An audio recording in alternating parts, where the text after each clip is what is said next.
भाई शादी रस्सा छोकरा बत्ती जो बोला जे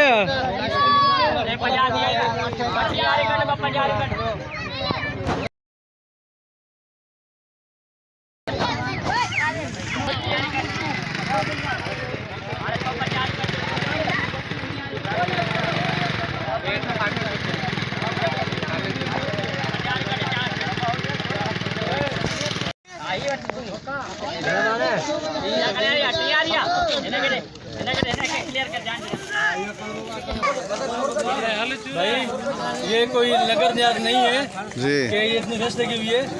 ये गर्मी है और पाकिस्तान का सबसे टॉप से टॉप कारोबार हुआ है बर्फ का। बिल्कुल इस मौसम में जिसने बर्फ लगाई समझो वो पाकिस्तान के टॉप लिस्ट में आ गया। देखो कितनी किल्लत है सिर्फ गर्मी की वजह से, और बर्फ मिल भी नहीं रही।